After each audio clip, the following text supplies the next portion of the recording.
Bonjour à toutes et à tous, c'est Vincent Manilève, vous écoutez NoTube, le podcast de Binge Audio. C'est déjà le 5e épisode et aujourd'hui on parle de créatrices sur YouTube.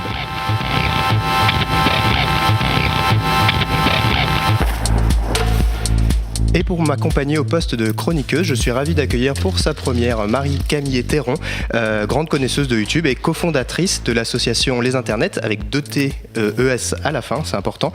Bonjour Marie, est-ce que tu peux nous présenter rapidement l'association dont on a déjà parlé dans NoTube ? Salut, déjà merci pour l'invitation. Je suis ravi. Les Internets, c'est une association qui encourage et valorise les créatrices de vidéos sur Internet et notamment sur YouTube. Et on a commencé en mettant en avant tous les jours une vidéo d'une nana sur Facebook. Et depuis, on s'est lancé en association et on permet à des meufs d'avoir du matériel, de se faire connaître, de se former, de se rencontrer. Donc c'est un chouette projet. On va pouvoir en reparler tout à l'heure. Et de l'autre côté de la table, aujourd'hui, donc je suis ravi et très honoré de recevoir Marion Seclin. Je ne sais pas s'il y a vraiment besoin de te présenter, mais est-ce que tu peux nous dire déjà bienvenue, est-ce que tu peux nous dire un petit peu ce que tu fais sur Internet et ailleurs maintenant ? Déjà merci, j'ai l'impression d'être Barack Obama, c'est très agréable de même pas avoir la chance de m'introduire tellement je suis connue. Non, je suis comédienne et scénariste et j'ai commencé en faisant des vidéos sur Internet. Je suis ce qu'on pourrait vulgairement appeler une youtubeuse, à la seule différence que j'ai pas de chaîne YouTube propre et que j'ai toujours travaillé avec d'autres gens, avec des médias qui avaient déjà une ligne éditoriale et que j'ai toujours aimé travailler en équipe, donc j'allais chez les gens qui avaient potentiellement besoin de moi. Et je fais 1 milliard de choses puisque Internet le permet aujourd'hui, c'est d'avoir 1000 métiers. Donc j'ai 1000 métiers sur Internet. C'est une très bonne définition. On va revenir sur ton parcours et on va parler de manière plus générale de ce que c'est d'être une créatrice sur Internet. Mais je me tourne maintenant vers Marie pour parler actualité et notamment de ce cher Thierry Ardisson qui a énervé pas mal de monde ces dernières semaines. Squeezie, c'est le plus gros YouTuber gaming. Il comptabilise environ 9,2 millions d'abonnés sur YouTube. Et il était invité sur le plateau de Salut les Terriens pour faire la promotion de son livre Tourne la page. Alors c'est un peu toujours la même histoire quand un créateur ou une créatrice vidéo est invité dans une émission de télé. Et là, ça n'a pas dérogé à la règle. Ardisson, il a appuyé sur le décalage intergénérationnel qui existait entre lui et Squeezie. Il a enchaîner les clichés sur les jeunes et les gamers tout en tournant en ridicule le boulot de Squeezie. Donc c'était assez moche à voir. Et il a continué en suspectant ses abonnés de même pas savoir lire, alors que Squeezie était venu faire la promotion de son bouquin. Il n'a pas arrêté d'opposer l'ancien média, la télé, le nouveau média, YouTube. Et Laurent Baffy, qui était autour du plateau, nous a gratifié d'une très belle quote que vous avez peut-être vu sur Twitter. Il a dit on en a déjà vu des branleurs dans l'émission, mais celui-là, il est magnifique. Petit extrait pour vous rendre compte de l'ampleur des dégâts. Alors c'est devenu un métier, donc en 2017, de regarder des jeux vidéo et de les commenter. Est-ce que manger des pizzas, c'est devenu un métier ? Peut-être que ça va le devenir. Mais peut-être que vous devriez faire ça se trouve. Peut-être je boufferais des pizzas sur YouTube et les gens viendraient me voir manger des pizzas. Mais au Japon, il y a beaucoup de vidéos comme ça, où ils se filment en train de manger et ça fait beaucoup d'audience. Ouais. Alors, est-ce que vous avez essayé de vous filmer en faisant d'autres trucs, par exemple lire, dormir, baiser, ça marche, non ? Alors ça serait de la télé-réalité, on se rabaisse pas à ça sur le net. Vous regardez des jeux. Bon, on est dans une culture du clash. Thierry Ardisson est vraiment habitué à ça. Donc, ce qui est assez impressionnant, c'est que Squeezie s'est pas démonté, alors qu'il était face à des chroniqueurs qui pouvaient être assez agressifs. Et on pourrait croire en fait que cette séquence est assez anodine, mais ce qu'elle révèle, c'est que finalement, il y a toujours une insécurité chez ces gens de la télé face aux jeunes personnalités du web, autour desquelles ils comprennent pas grand-chose finalement. Je me souviens notamment il y a 2 ans de Natou qui était sur le plateau de Ruquier, qui était venue présenter elle aussi son premier livre, Icône. C'était exactement la même limonade. Donc Laurent Ruquier et Léa Salamé transpiraient de condescendance vis-à-vis d'elle. Ils avaient remis en question ses 9 millions de vues par vidéo en disant que ça valait absolument rien, qu'ils trouvaient sa notoriété un petit peu bizarre. Il voulait connaître ses vrais plans d'avenir parce que faire des vidéos sur Internet, c'est pas un vrai métier. Je pense que Marion, ça te parle. Donc il y avait déjà un mélange d'incompréhension et de jalousie chez Ruquier qu'on retrouve là aussi chez Ardisson. Et on peut les comprendre parce que ce dont on se rend compte en regardant un petit peu les statistiques, c'est que YouTube grignote peu à peu leur part d'audience. Il y a une étude qui est sortie qui montrait les pratiques des Français en 2016 vis-à-vis de la consommation d'écran. Et on s'est rendu compte que les Françaises et les Français, en 2016, ont consommé 93% de contenu télévisuel brut. Mais si on isole uniquement les 15-24 ans, on tombe à 76% de contenu télévisuel et 20% de contenu YouTube. Donc la question qu'on peut se poser, c'est est-ce que cette tendance va continuer ? Est-ce que les jeunes vont continuer à consommer autant sur Internet et moins sur la télé ? On n'en est absolument pas sûr. Donc peut-être que la peur de ces gens de la télé est totalement injustifiée. Mais donc pour en revenir à nos moutons et à l'actu qui nous concerne entre Ardisson et Squeezie, ce qui est très surprenant dans cette histoire, c'est que les créateurs continuent à répondre à ces invitations à venir sur les plateaux télé alors qu'ils savent qu'ils vont se faire démonter. Alors on peut se demander pourquoi ils font ça. Et moi j'ai quelques pistes de réflexion, mais peut-être que vous en aurez vous d'autres derrière, avec en écoutant ce podcast. Je pense que notre génération a grandi avec la télé, que nos stars et nos modèles sont passés à la télé et que ça a créé un star system qui nous fait tous envie. Quand on passe à la télé, on crie au monde, et surtout à papa et maman, ou à papa et papa, ou maman et maman, que regardez, j'ai réussi. Donc c'est vraiment cet effet que la télé fait à notre génération.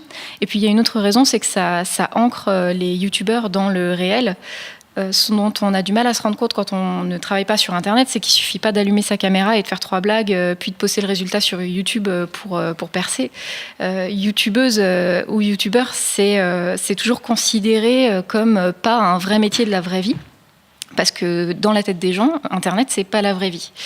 Donc quand on passe chez Ruquier ou chez Ardisson, ça nous permet d'exister IRL, donc dans la vraie vie, et pas seulement sur Internet. Ça nous permet aussi d'exister auprès d'un public qu'on ne toucherait pas en général, tout simplement parce que le canal n'est pas le même. Pour terminer cette histoire et cette anecdote dont j'aurais aimé me passer, 4 jours après, Squeezie il a produit un clip qui reprend tous les clichés sur sa génération. C'est malin, c'est bien réalisé et ça s'appelle le freestyle de l'autodérision. Fais pas genre t'es déjà tombé sur mes vidéos. Un mec pas très drôle, comme ils disent, une star des ados. J'arrête pas de dire que j'ai grandi car j'ai attendu ça longtemps. J'ai kiffé quand j'ai eu ma barbe, plus que le jour de mes 18 ans. Je suis plus émote sur YouTube que tu suis genre sur Twitter. Depuis l'enfance on me le répète, quand est-ce que tu vas chez le coiffeur? Je me suis fait tout seul, si tout seul c'est Cyprien. Mon corps on dirait une feuille, la musque que je connais pas bien. 9 millions d'abonnés, seulement 12 amis sur Facebook. Dans la vraie vie je suis plus nul qu'un mec de l'émission, change de look. Ma première musique a marché, mais j'ai rien inventé. Je suis la parfaite fusion nulle de Nekfeu et Kinvey. Je dis toujours que j'ai encore de l'âge pour faire genre que je l'assume, mais je vais tout me faire refaire maintenant que j'ai des thunes. Tout clic fait gaffe, mes cris t'agacent, c'est loin d'être satisfaisant. Je suis méprisant, je suis médisant, je fais kiffer que ton fils de 10 ans. Freestyle de l'autodérision, freestyle de l'autodérision. Ouais, c'était le quasiment dernier rebondissement parce que Ardisson a répondu derrière avec une certaine classe, comme à son habitude. Donc, dans une séquence coupée au montage, il a invoqué l'humour et le second degré suite à cet épisode et il s'est fendu d'un doigt d'honneur au rageux de Twitter. Voilà, la grande classe. Voilà, et je rajouterais juste pour la petite anecdote que la vidéo de l'interview est disponible sur YouTube, mais qu'il y a eu un message maintenant il y a un message qui met en garde l'internaute et qui dit que le contenu serait inapproprié ou choquant pour certains publics. Donc ça n'a pas empêché la vidéo sur le compte de l'émission d'être la plus vue, juste devant une interview de Natou et Mister V. Donc voilà, Thierry Ardisson au final, je pense qu'il sait un peu ce qu'il fait. Marion, toi, qu'est-ce que tu as pensé de cette séquence et comme tu fais de la télévision aussi, quelle impression tu as sur le regard qui est porté sur les vidéastes ? En fait, c'est drôle parce que moi, je l'ai pas du tout vu la séquence. J'ai vu les titres et j'ai pas eu besoin. C'était magique. J'ai pas eu besoin d'aller voir pour pouvoir en parler comme si je l'avais vu 1 million de fois. Moi, ça m'avait vraiment marqué Natou invité chez Ruquier parce que c'est vraiment ça puait la condescendance. Il y avait eu le même phénomène juste après le premier salon des youtubeurs qui s'appelle Video City qui a eu lieu l'année dernière à Paris. On a eu la presse qui est venue de tous les coins de France pour nous interviewer et tous les articles qui ont suivi cette journée, c'était oh là là, les pauvres parents, les enfants ils savent même pas ce qu'ils aiment, et ces espèces de bolos qui ont pas fait d'études et qui gagnent de l'argent. Enfin, il y avait vraiment un truc de, enfin nous on est mieux, on a fait des études, et puis moi je travaille pour un vrai magazine qui est imprimé sur du papier, je vous ferai dire.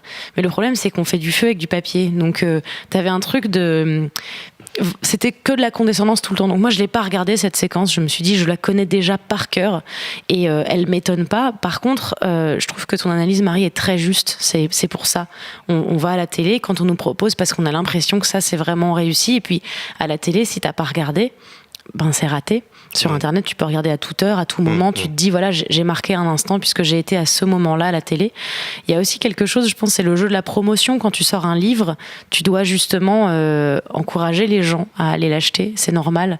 Et on continue à compter sur la télé et sur les auditeurs, les gens qui regardent, pour aller acheter le livre. Donc, quand tu signes dans une maison qu'on appelle une maison d'édition, j'imagine qu'ils t'ont prévu un petit planning, et tu réponds à des interviews sur le papier, et tu réponds aussi à des invitations à la télé, parce que c'est comme ça que ça va faire vendre. Si tu refuses, ce qui est possible, je pense que plein de gens ont déjà refusé, plein de youtubeurs ont déjà refusé plein de télé, c'est aussi parce que c'est difficile de réagir en fait quand t'es attaqué, ou que ce soit. Si tu commences à leur dire, mais enfin, excusez-moi, vous pouvez me parler différemment, je gagne quand même bien ma vie. C'est toi qu'on insulte de condescendant. Si jamais tu rentres dans leur jeu, on va de toute façon parler de la séquence en disant que tu t'es écrasé, que tu t'es laissé faire. Et puis, il n'y a pas de manière de gagner. Donc l'idée, c'est que moi, je pense qu'il a tiré le meilleur parti de ça. Squeezie, il est allé faire sa promo. Et puis, il est reparti et voilà. Il y a une autre actualité dont je voulais vous parler rapidement. C'est une nouveauté sur la page tendance. Donc la page tendance, c'est un peu le pire du meilleur, le meilleur du pire d'Internet, on va dire, de manière assez régulière. YouTube a décidé d'instaurer sur cette page un petit endroit où désormais il y aurait une recommandation pour un créateur à découvrir, c'est-à-dire un créateur, une créatrice qui aurait peu d'abonnés, donc 20-25 000 abonnés, je pense, à peu près. Et donc la première recommandation est tombée la semaine dernière. Et donc voilà, c'était une chaîne qui commentait à la fois des châteaux en ruine avec un vieux monsieur qui est gardien de ce château, et également, je crois, des vieux véhicules de guerre. Donc voilà, c'est une chaîne assez particulière, mais qui a eu pendant une journée toute la visibilité de la page tendance.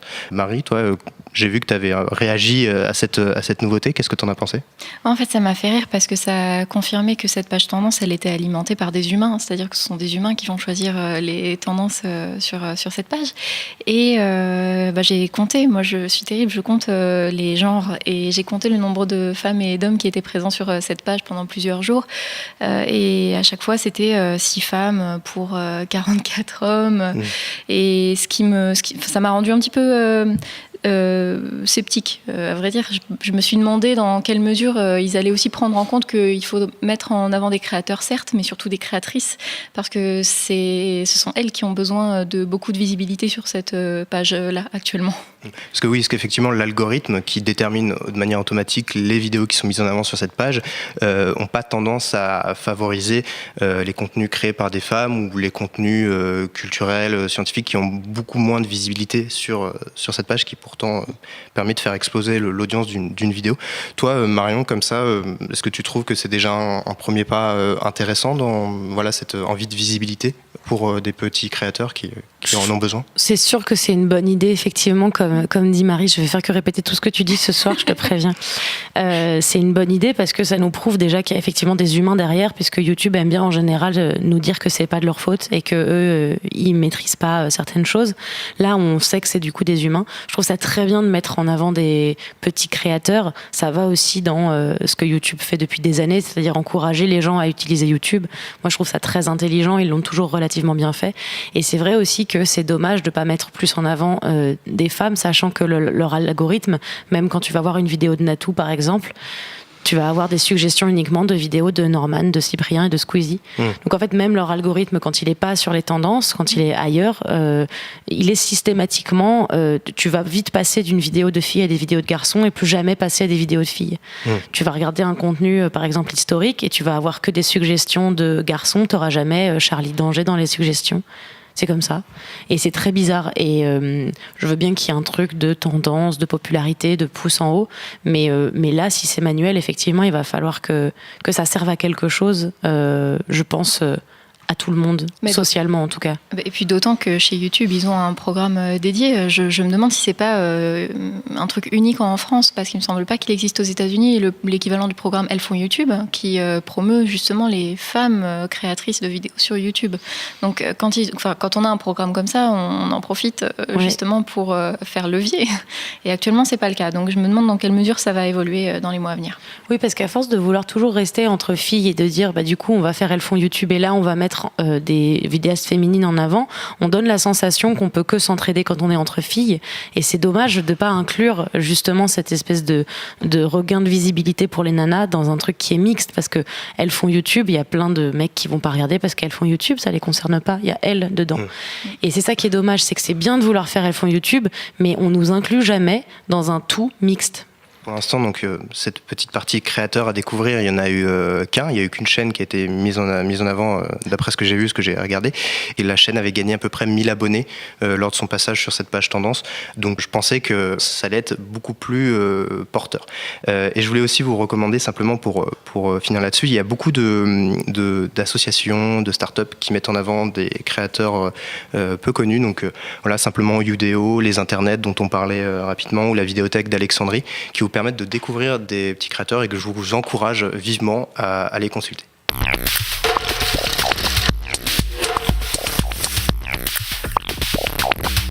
Alors les créatrices sur YouTube, c'est le sujet dont on va parler maintenant et dont on a déjà un petit peu parlé juste avant. On parle de leur début, des contenus qu'elles proposent, des angoisses, des freins qu'elles peuvent affronter. Simplement, Marion, est-ce que tu peux nous dire comment tu as atterri sur YouTube ?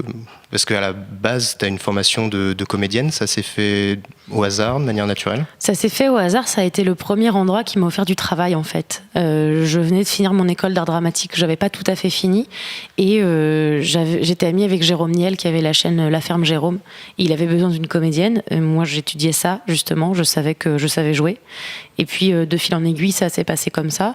Ensuite le manque de filles sur YouTube, parce que je vous parle d'une époque encore que les moins de 20 ans ne peuvent pas connaître, puisque c'était il y a plus de 5 ans. Voilà, il y a plus de 5 ans, donc sur Internet, c'est le début du 19e siècle, en gros, si on rapporte à peu près. C'est l'équivalent, ouais. Il y avait la chaîne qui s'appelait Loca, et il y avait Natou. Et Natou, elle avait une petite centaine de milliers, même pas, je crois, très peu d'abonnés. Et donc, quand ils ont créé le studio Bagel, comme on avait vu mon visage justement dans les vidéos de ces youtubeurs qui ont été choisis pour intégrer le studio Bagel, ils m'ont pris en disant au moins ça fera une comédienne formée, sachant que les gens du studio Bagel n'ont pas eu de formation de comédien, d'ailleurs des formations de rien de ce qu'ils faisaient, c'est vraiment des gens autodidactes totalement. Et de fil en aiguille, je me suis retrouvée dans ce milieu-là. Je me suis dit, quitte à être là, autant faire quelque chose.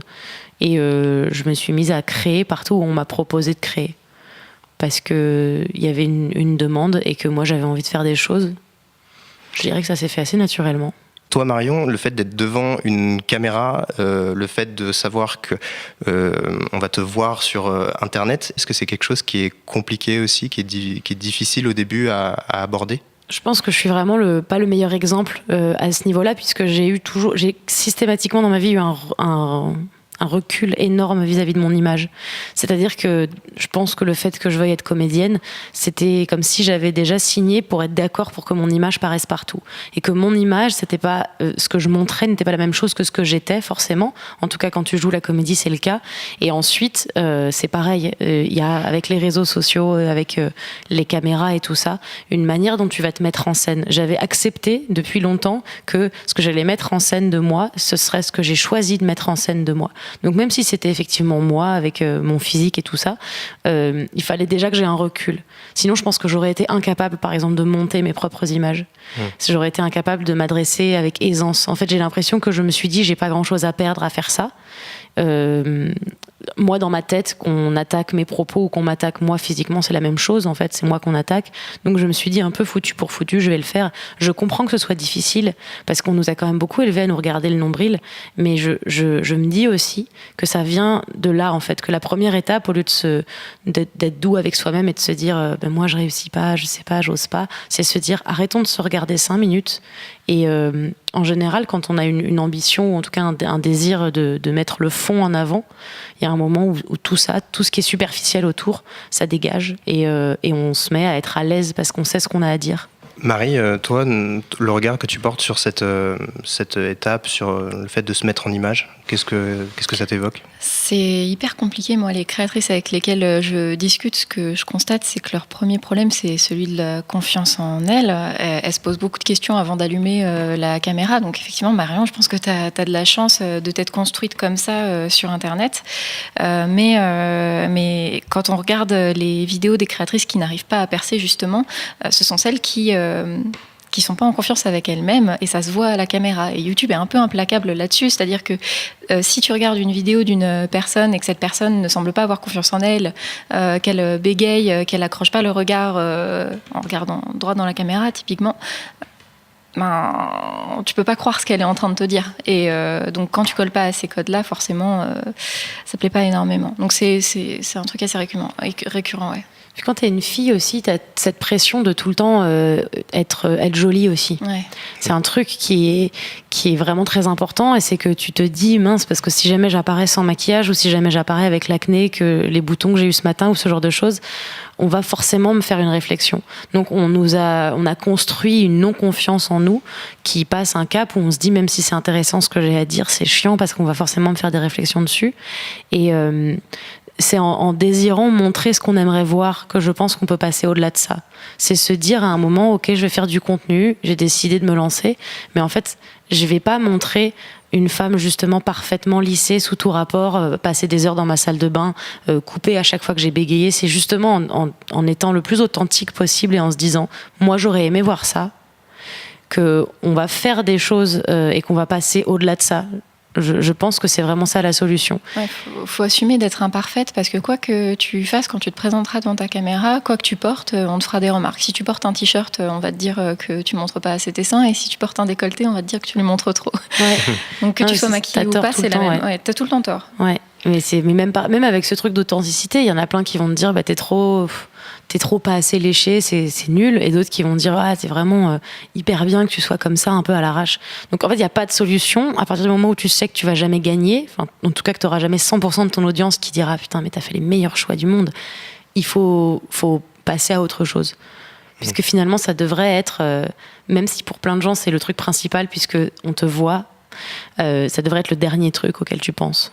Je voulais justement à ce propos vous parler d'une vidéo de Florence Porcel, donc qui parle d'astrophysique sur YouTube. Donc au début elle voulait pas se montrer parce qu'elle m'en avait parlé une fois. Elle avait déjà eu une expérience de visibilité à la télévision et elle voulait pas renouveler l'expérience au début sur YouTube. Mais beaucoup de gens ont remarqué donc qu'elle avait un défaut physique à l'œil droit dans ses vidéos, et c'est dû aux conséquences en fait d'une opération qui visait à retirer une tumeur au cerveau.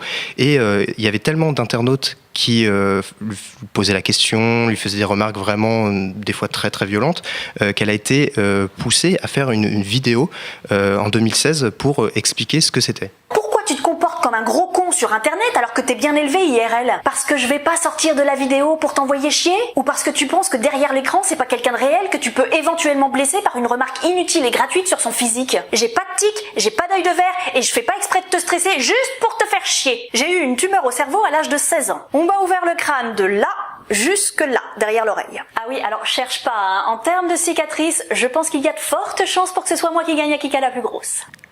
Alors, l'exemple de Florence Porcel est très intéressant aussi parce que ça me permet d'enchaîner avec une autre question importante, c'est la question de la légitimité. Parce que voilà, donc Florence Porcel n'a pas forcément quand elle rencontre des chercheurs en astrophysique, ils sont très contents de pouvoir parler avec elle, etc. Mais j'ai l'impression que c'est aussi un gros obstacle à franchir quand on veut parler de sujets, et je mets là aussi des guillemets, qui sont a priori pas féminin en fait. Je pense que tu as un gros syndrome de l'imposteur au départ quand tu te lances sur YouTube, parce que tu tu mets en péril ton image, mais dans les milieux scientifisants, c'est particulièrement fort parce que tu acquiers ta légitimité à la taille de la recherche que tu as faite auparavant. Et Florence, elle est journaliste, animatrice, elle aussi, elle a 1000 métiers, mais elle n'a pas nécessairement fait de thèse d'astrophysique ou d'astronomie. Enfin, je connais pas exactement. Voilà. Moi-même, je me justifie en disant, je suis pas très douée en sciences. Typique, tu vois. Non, mais je confirme, effectivement, elle n'a pas de diplôme sur la matière dont elle parle sur YouTube. C'est juste une passionnée et on lui renvoie toujours dans la tête que c'est juste une passionnée. Alors que les hommes, à l'inverse, j'ai l'impression que il pensait qui est à la base lui aussi plutôt un amateur qui n'a pas de formation spécifique. Lui, il prend moins, je pense, de commentaires sur ces sujets-là. Il y avait eu un échange super intéressant sur Twitter entre Florence et Bruce, justement, parce que à un moment, Florence relevait le nombre de vues qu'elle avait sur sa chaîne en comparatif avec celle de Bruce. Et Bruce avait du mal à percevoir que le genre ait quelque chose à jouer dans cette équation. Et ce qui a découlé, c'est un billet de blog de Florence Porcel que je vous invite à aller voir, dans lequel elle fait vraiment le comparatif entre les deux parcours, les approches, etc.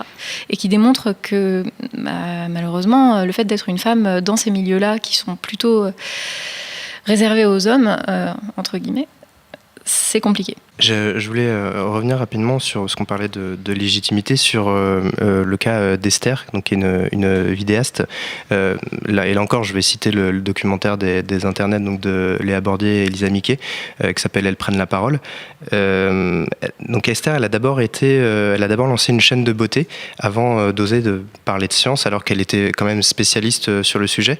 Voilà, elle répondait donc dans le documentaire et elle expliquait un petit peu ce blocage. Une fois que j'ai terminé ma thèse, donc ça faisait déjà 2 ans que je faisais des vidéos à ce moment-là, j'ai décidé d'ouvrir une chaîne de sciences. À ce moment-là, je me sentais absolument pas légitime pour ouvrir la chaîne sur le champ, alors que j'étais quand même en train de rédiger une thèse en astrophysique, ce qui est quand même un peu idiot. J'avais les compétences, c'était même pas la question.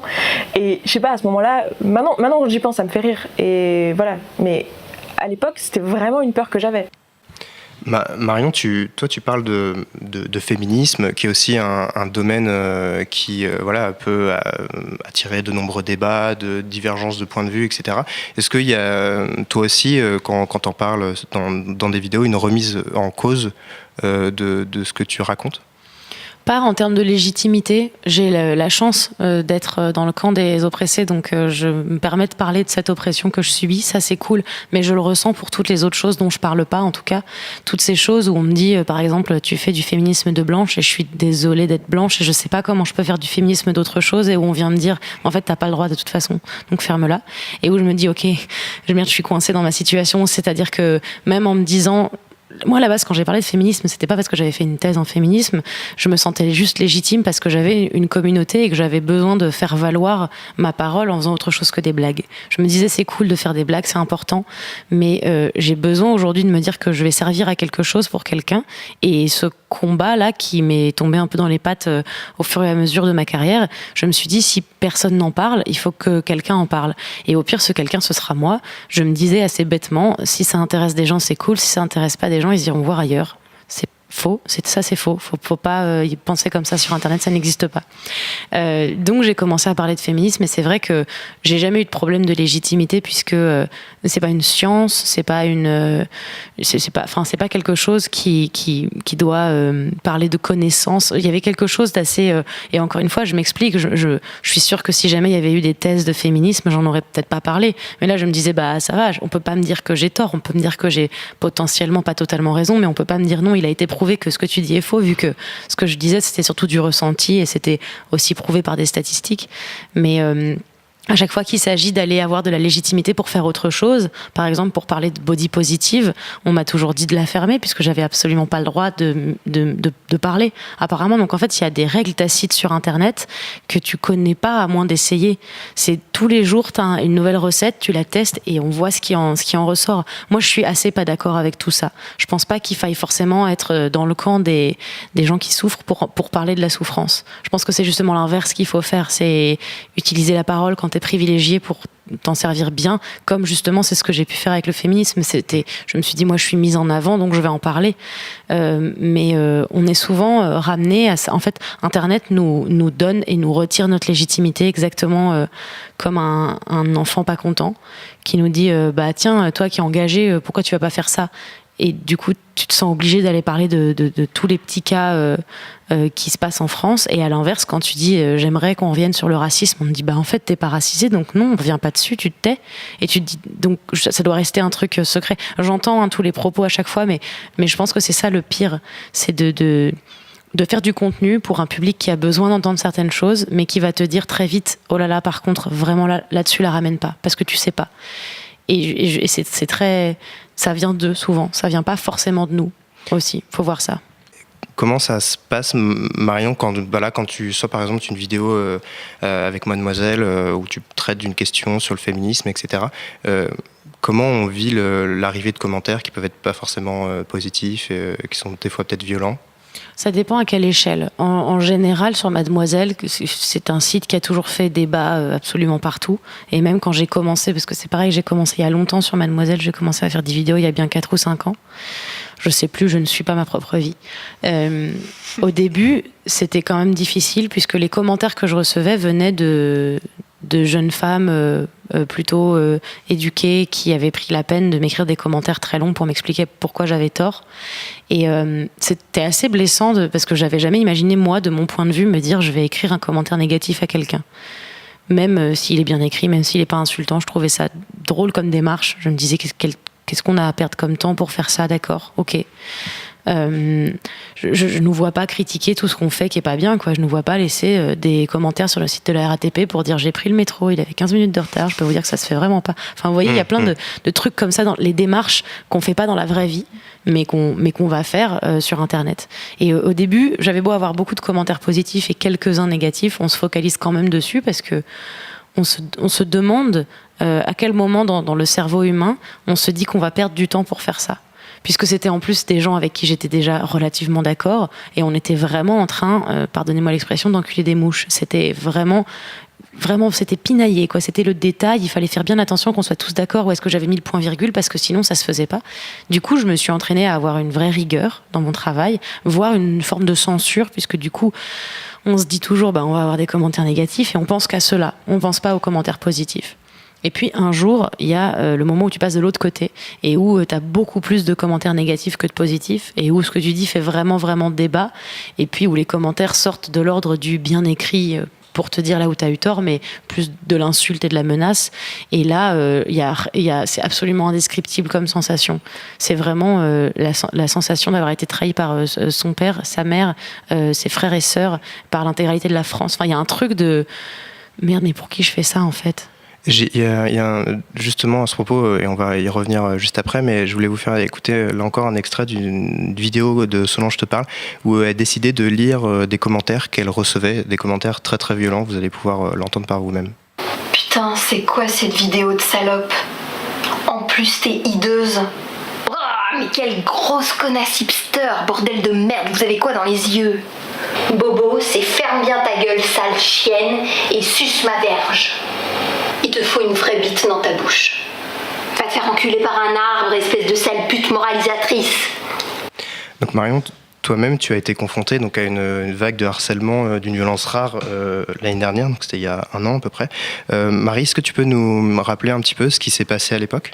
Ouais, c'est malheureusement un épisode très impressionnant par son ampleur et sa virulence. J'irais jusqu'à dire que ça a un peu fait l'histoire d'Internet. C'est le moment où on a découvert l'ampleur de la hate qu'on pouvait se prendre sur YouTube. Et certaines personnes ont découvert à cette occasion que sur Internet, on pouvait prendre les choses autant à cœur que dans la vraie vie. Donc en 2016, Marion, tu as fait une vidéo sur le féminisme pour mademoiselle.com qui s'appelle « T'es féministe, mais... tu suces », dans laquelle tu parles justement de féminisme, et donc tu es dans un objectif de pédagogie. Au vu du succès de cette vidéo, tu as décidé d'en faire une deuxième que tu as appelée « T'as été harcelée, mais t'as vu comment t'étais habillée ?» et qui parle frontalement du harcèlement de rue. Sur cette deuxième vidéo, tu as des réactions qui sont déjà un petit peu plus mitigées et tu reçois des critiques, notamment de la communauté Mademoiselle. Et tu décides donc de faire une troisième vidéo tu as été harcelé, mais tu t'es pas exprimé assez clairement, dans laquelle tu vas développer encore plus les idées que tu voulais développer auparavant. À ce moment-là, il y a une sorte de switch. Tu te prends une énorme vague de gens pas contents, pas polis, et c'est politiquement correct de dire ça comme ça, mais c'est vraiment sans commune mesure avec ce que tu vas subir par la suite. Je sais pas si nos auditeurs connaissent le Raptor Dissident. C'est un YouTuber qui se définit comme, qui dit faire une revue d'actualité avec une bonne grosse dose de haine. Je n'arrive même pas à le dire tellement ça me paraît inconcevable. Et donc tu te fais repérer par ce mec-là, et il fait de toi son bouc émissaire. Donc il poste une vidéo de quelques minutes qui consiste principalement à commenter ta vidéo sur le harcèlement de rue, à t'insulter ouvertement, et il se défend en prônant le second degré. Là-dessus, il invite sa fanbase à venir commenter la vidéo sur le harcèlement de rue que tu as créé, et c'est là que tout part en vrille, et tu vas te prendre plus de 40 000 messages haineux, des menaces de mort, des menaces de viol, des invitations au suicide, et ça va perdurer sur des mois, et encore aujourd'hui. Et le plus ironique dans cette histoire, dont tu as parlé dans un TED Talk qui va bientôt paraître, j'espère. Parce qu'il est vraiment puissant. C'était il y a quelques jours. Ouais. Le plus ironique, c'est qu'en voulant dénoncer le harcèlement, c'est toi qui en as subi l'exemple le plus violent. Et c'est aussi pour ça, moi, que j'ai beaucoup d'admiration, parce que tu es encore en train de nous parler derrière le micro de ton parcours, et tu continues à faire des choses malgré ça, donc vraiment chapeau, quoi. Donc Marion, alors comment par la suite, après ce qui s'est passé, donc il y a eu une énorme polémique. Le Raptor Dissident a répondu en disant qu'il n'était pas responsable de sa communauté. Je crois qu'il a affirmé ensuite qu'il avait invité ses abonnés à rester poli, je sais pas, il s'est défendu de différentes manières.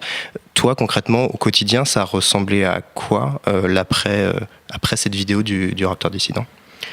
Au début, il y a eu des semaines pendant lesquelles j'ai juste eu peur, puisque il a fait un effet d'annonce absolument délicieux, puisqu'il a d'abord annoncé sur Snapchat où les messages disparaissent au bout de 24 heures. Donc quand je l'entends dire que il n'a pas envoyé sa communauté, bien sûr, il n'y a plus de preuves. Par contre, il l'a fait, ça c'est sûr.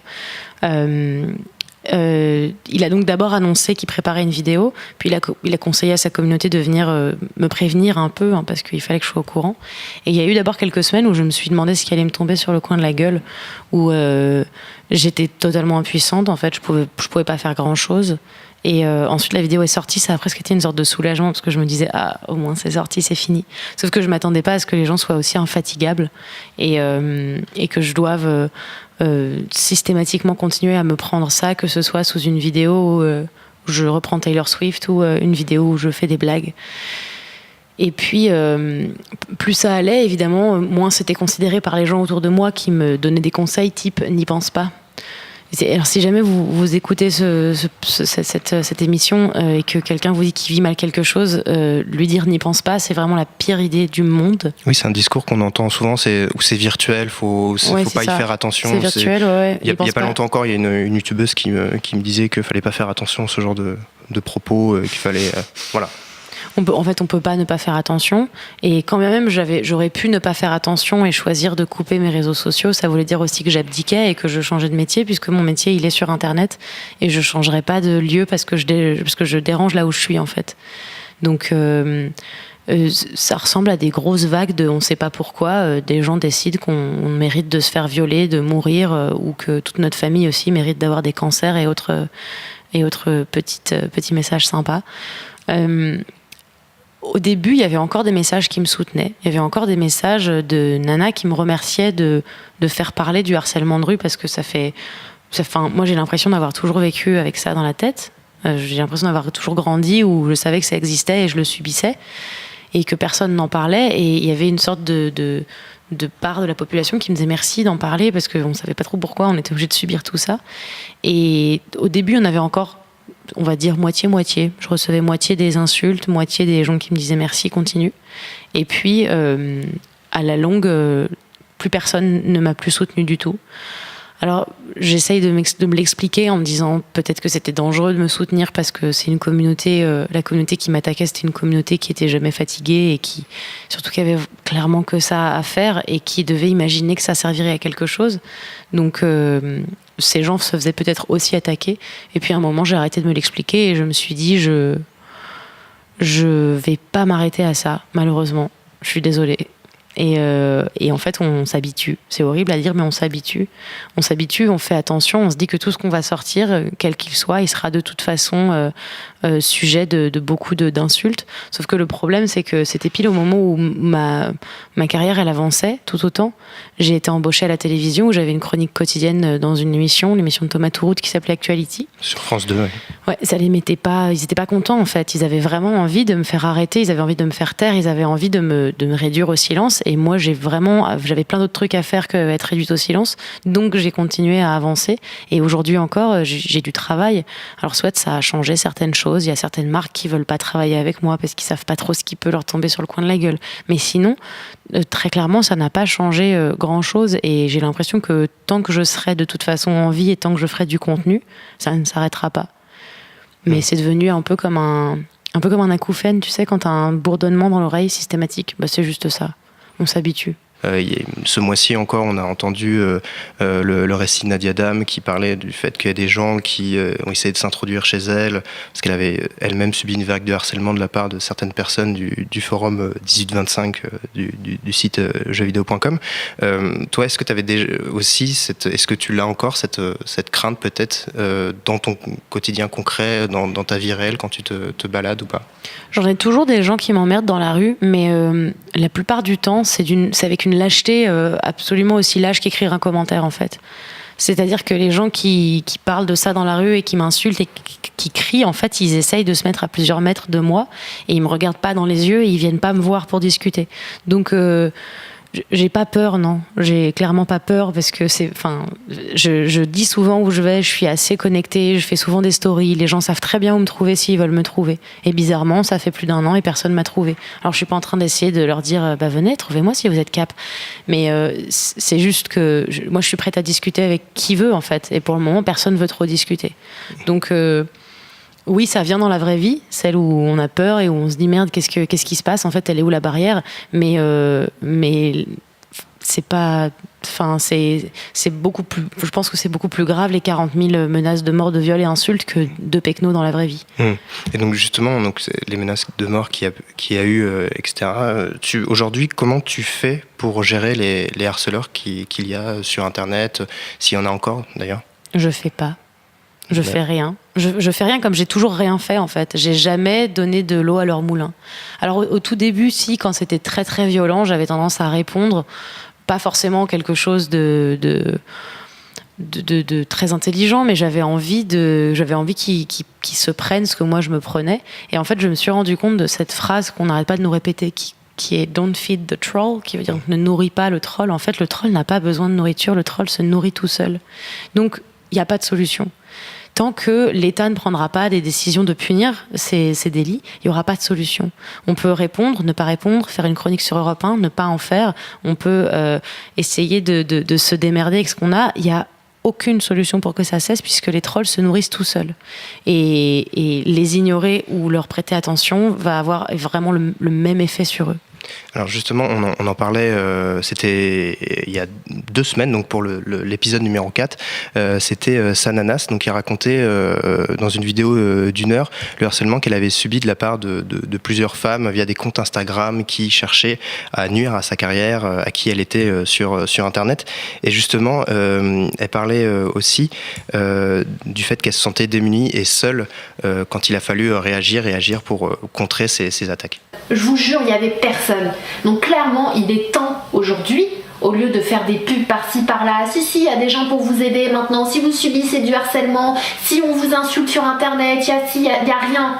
Le jour où vraiment ça vous arrive, et que vous allez sur ces sites en question, que vous allez au commissariat, que vous bref, il n'y a rien qui se passe.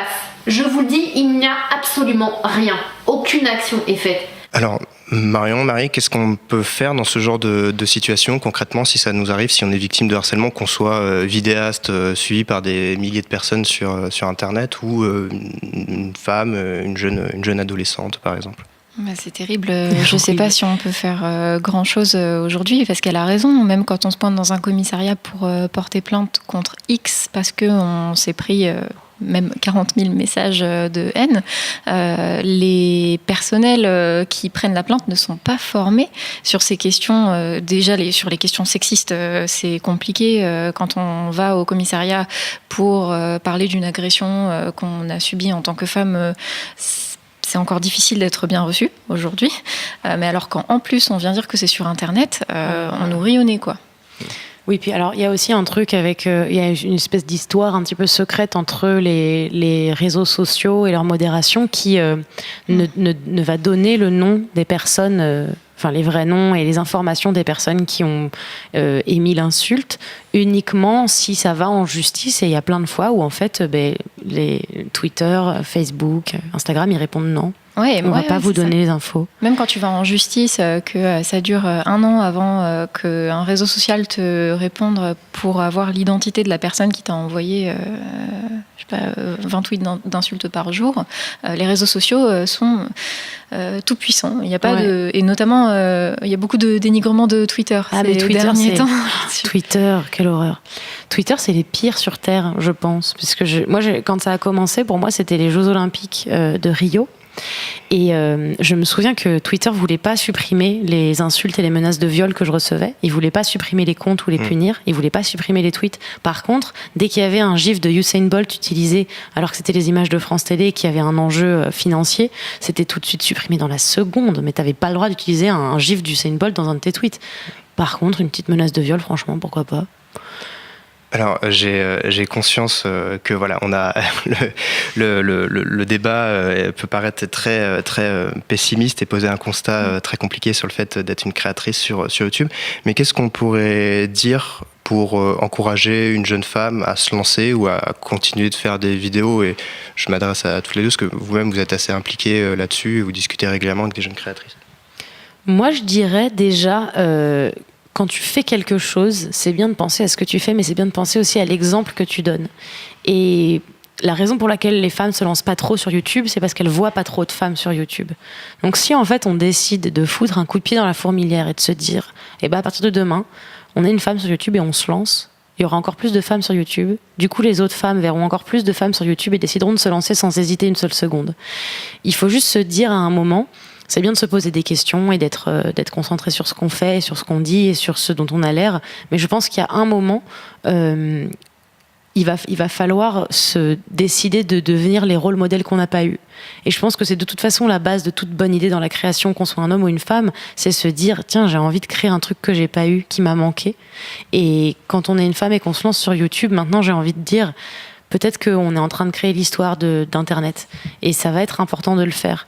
Et si on le fait pour les générations à venir. Donc plutôt que de faire 65 000 gamins, puisque c'est aussi un truc qu'on n'arrête pas de nous mettre dans les pattes, nous les femmes, c'est hey, est-ce que tu fais un enfant? Et plutôt que de me reproduire, j'ai pris la décision en fait de changer un peu l'histoire et donc de me montrer au maximum, histoire de montrer aux autres nanas que c'est possible de se montrer. Et qu'en fait on survit à tout. On n'est pas tous aussi forts, il y en a qui vont potentiellement peut-être lâcher avant, mais en fait peu importe, l'idée c'est que on changera pas les choses tant qu'on verra pas autre chose, et il va falloir qu'on voit plus de femmes sur YouTube pour que les femmes aient envie de se lancer. Donc à chaque fois, si t'es une fille et que tu m'écoutes et que t'as envie de te lancer, dis-toi, oh là là, j'aurais tellement aimé me voir sur YouTube il y a 5 ans, j'aurais fait des vidéos bien avant. Dis-toi que tu seras peut-être cette personne pour quelqu'un. Dis-toi que tu seras peut-être la motivation et l'exemple de quelqu'un d'autre. Donc, il faut commencer. Il faut que les plus courageux commencent et les autres suivront. Moi, je suis tout à fait d'accord sur cette idée de rôle modèle. C'est là-dessus que les internets se sont fondés. On s'est dit, en montrant des femmes qui parlent de sujets plus divers que la mode et la beauté, ça va entraîner d'autres femmes à parler de ces sujets-là aussi et les rendre légitimes dans ces sujets-là. J'attends avec extrêmement d'impatience des femmes qui viendront nous parler de politique, de sport extrême ou de bricolage sur YouTube, parce qu'il n'y en a pas beaucoup actuellement. Donc je crois beaucoup à ce système de rôle modèle, et je crois aussi au système d'entraide et la mise en réseau que l'asso Les Internets fait justement. c'est pour moi un autre levier pour permettre aux créatrices de sortir de leur isolement, des questionnements qu'elles se posent et pour traverser ces périodes qui peuvent être compliquées. Je pense qu'il faut aussi leur apprendre à aller chercher de l'aide quand elles en ressentent le besoin, parce qu'on a un énorme syndrome de la bonne élève qui fait que non, attends, je veux faire ça parfaitement, mais je veux me débrouiller pour le faire, parce que en plus, moi, on va me demander 2 fois plus de faire mes preuves, donc je veux vraiment le faire par moi-même et je veux pas avoir d'aide. Alors que cette idée de la collaboration et du travail en commun peut être assez porteuse et peut donner encore plus de force. Enfin, il y a un dicton qui dit tout seul on va plus loin, mais à plusieurs on est plus. Non. Je l'ai plus dans mon sens. C'était risqué, c'était très risqué. Attends, moi tout seul on n'est rien, ensemble on est trop. Non. Il y en a un truc qui fait on va plus loin et on est plus fort, tout seul et ensemble. Et j'en profite pour conseiller. Donc, il y a un moteur de recherche sur le site des internets qui s'appelle Internet Explorer. Voilà, que je vous conseille de consulter par thématique, etc. pour pouvoir trouver des vidéastes et des femmes qui font des vidéos sur YouTube. Voilà, donc avant de nous quitter, je vais vous demander simplement si vous avez une recommandation, une chaîne que vous voulez mettre en valeur et que vous voulez un peu pousser. Bah oui, bien sûr. Alors, j'ai eu la chance, grâce au Pouce d'Or organisé par les internets, qui était donc un concours qui visait à faire connaître justement et à offrir du matériel de bonne qualité aux créatrices YouTube. Je crois qu'il fallait avoir moins de 10 000 abonnés pour participer. Donc, c'était vraiment le coup de pouce du début. J'ai découvert Psychopote, qui est la chaîne d'une jeune fille qui s'appelle Clara et qui est extrêmement ambitieuse et qui c'est un peu l'essence de la créatrice pour moi, parce que dès que je regarde une de ses vidéos, elle a des idées de valeur de plan que j'aurais jamais eues et où je me dis mais elle a vraiment osé, et à chaque fois elle ose et c'est vraiment bien, c'est vraiment intelligent, et elle a que 358 abonnés. 346, j'étais le 347e. Allez, je tiens à le dire. Elle mérite d'en avoir beaucoup plus, parce que c'est quelque chose qui c'est vraiment très bien fait. C'est très bien fait, et encore une fois, c'est ambitieux, et j'aime voir ça là-dedans. Je me dis que si n'importe qui avait une caméra, même de qualité moyenne, faisait mais 10% de ça devient un youtubeur à succès, quoi. Ce qu'elle fait, ça mérite vraiment d'être plus connu. Marie. Je me suis occupée du community management de la page des internets justement cette semaine, et je suis tombée sur cette excellente vidéo de Luciole. Alors attention, sur YouTube il y a 2 Lucioles, il y en a une qui fait de la musique et une qui fait de l'humour, et moi je vous parle de celle qui fait de l'humour, même si celle qui fait de la musique est aussi très bonne. Et Luciole, elle a fait une compile de Snap avec le filtre, un filtre qui l'a fait vraiment ressembler à Louis XIV, et donc vrai. Elle se met en situation avec ce filtre là, et c'est vraiment très drôle. C'était ma barre de rire de la journée, donc j'ai envie de recommander Luciole, parce que des meufs qui font de l'humour, on en voit de plus en plus, mais des très bonnes meufs qui font de l'humour, c'est assez rare finalement. Et je conseille aussi ses vlogs, notamment en Bretagne, où elle se balade avec son chien. C'est assez drôle.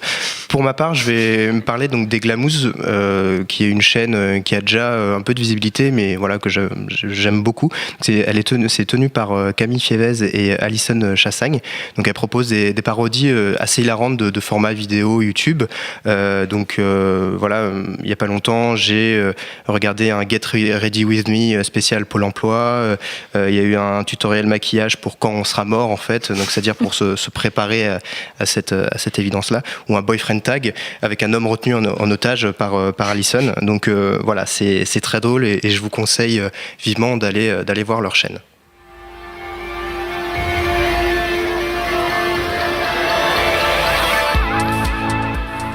Merci beaucoup à Marion Seclin et à Marie Camier-Théran d'être venus dans nos tubes. Merci à Jules à la technique, à mon camarade David Honora pour la préparation, et à toute l'équipe de Binge Audio. Si cette émission vous a plu, je vous laisse en parler autour de vous, mettre des petites étoiles sur Apple Podcast, on dit plus iTunes, et vous pouvez en parler à votre entourage, et je vous conseille évidemment d'aller voir plein de chaînes de femmes qui font des vidéos sur Internet. Merci de nous avoir écoutés, et à très vite.